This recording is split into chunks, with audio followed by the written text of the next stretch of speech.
కండలు తిరిగిన టెక్నాలజీ కాస్త ఖరీదే గురు. పూర్తి వివరాలకు చదవండి రేపటి సాక్షి దినపత్రిక.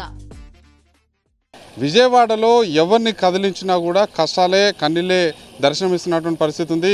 4 రోజుల నుంచి కూడా వరదలో నానిపోయినటువంటి నేపథ్యంలోనే బతుకు జీవుడు అంటూ కూడా ఏదో రకంగా బయటపడ్డటువంటి అక్కడ ఉన్నటువంటి బాధితులు ప్రస్తుతం మిగిలిపోయినటువంటి సామాన్లు ఏవైతున్నాయో బట్టలు కావచ్చు, మిగిలినటువంటి నిత్యావసర వస్తువులకు సంబంధించినటువంటి ఇంపార్టెంట్ సంబంధించినటువంటి సర్టిఫికెట్లను తీసుకొని కూడా ఈ రకంగా మూటలను ఎత్తుకొని కిలోమీటర్ల మేర నడుచుకుంటూ వెళ్తున్నటువంటి పరిస్థితి ఉంది.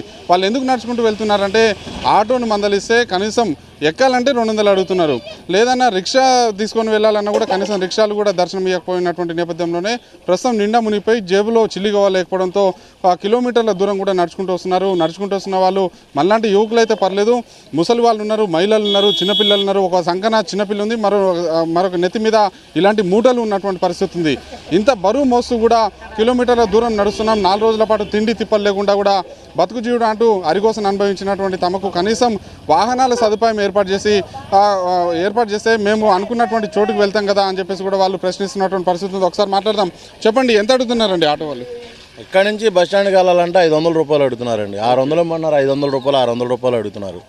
ఎక్కడి నుంచి బస్ స్టాండ్కి వెళ్ళాలంటే అంటే ప్రభుత్వం మిమ్మల్ని సురక్షిత ప్రాంతాలకు తరలించేందుకు ప్రత్యేక వాహన సదుపాయం ఏర్పాటు చేస్తున్నారు? ఏమి లేదండి. అలాంటి సౌకర్యాలు ఉంటే చాలా మంది నడకదారు ఎందుకు వెళ్తారండి? పిల్ల 4 రోజులు ఏమీ లేవు, తిండి లేదు, నీళ్లు లేవు, ఏమీ లేవు. ఒకళ్ళు తెచ్చినా కానీ పైన ఇసిరేస్తున్నారు. ఇసిరేస్తే పైన వాళ్ళు ఏం తినాలా, కింద వాళ్ళు అంటే కుర్రోళ్ళు వాళ్ళు అందుకుంటున్నారు. మరి మా లాంటి వాళ్ళు ఎలా తినాలా? ఎట్లండి అంటే మీకు మెడిసిన్స్ కూడా ఇంపార్టెంట్ ఉంటుంది కదా, మెడిసిన్స్ ఏమీ లేవు, మెడిసిన్స్ లేవు. ఆయాసం, దగ్గు, ఆయాసం, తిండి లేదు, నీళ్ళు లేవు. ఒకవేళ ఎన్ని గంటల మీద తీసుకొచ్చి ఎవరికైనా ఒకసారి వేస్తున్నారు అంతే. అపార్ట్మెంట్కి ఇట్లా ట్రాక్టర్లను పెట్టినాము, పడవలను పెట్టినామంటున్నారు.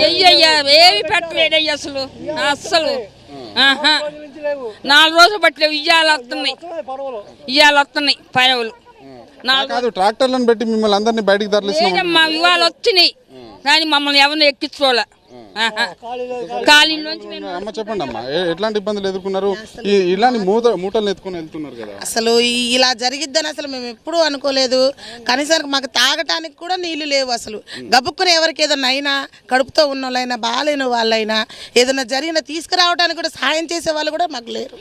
చాలా ఇబ్బందులలో ఉన్నాం మేమైతే. ఏంటి అని అంటే తినే ఆహారం మేము పోనీ డబ్బులు ఉన్నాయి కొనుక్కొచ్చుకుంటానికి కూడా కింద కొట్లు కూడా లేవు. అలానే మాకు వచ్చే వాళ్ళు కూడా కింద ఉండే పైకి రాస్తారు. అది దొరికినోడికే దొరుకుతుంది, దొరకనోళ్ళకి ఏదీ లేదు. మంచి నీళ్లు కూడా లేకోకుంటున్నామంటే మా పరిస్థితి చాలా దరిద్రంగా ఉంది.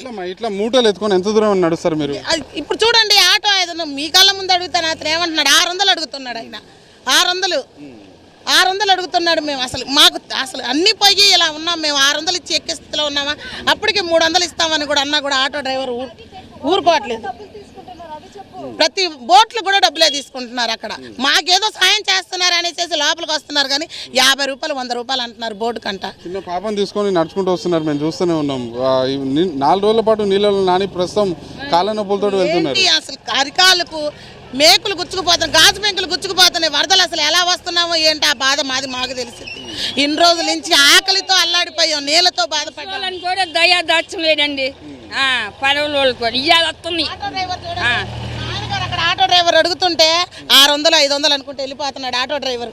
నా భర్త ఆటో డ్రైవరే కానీ ఆటో అందులో మునిగిపోయింది మాది. అదే ఉంటే మేము కూడా వేరే వాళ్ళకి సాయం చేద్దామన్న ఆలోచన మాకు ఉంది. కానీ నా భర్త రోడ్డు మీద నుంచొని ఆటో కోసం వెతుకుతున్నాడు. సాయం చేసే వాళ్ళు ఒక్కరూ లేరు. చూసుకోవచ్చు, ప్రభుత్వం ట్రాక్టర్లను పెట్టి వరద బాధితుల్ని సహాయక చర్యలు చేపడుతూ వరద బాధితుల్ని బయటికి సురక్షిత ప్రాంతాలకు తరలిస్తున్నామని చెప్పేసి చెప్తున్నటువంటి మాటలు కేవలం నీటి మూటల్లానే మారిపోయినటువంటి పరిస్థితి ఉంది.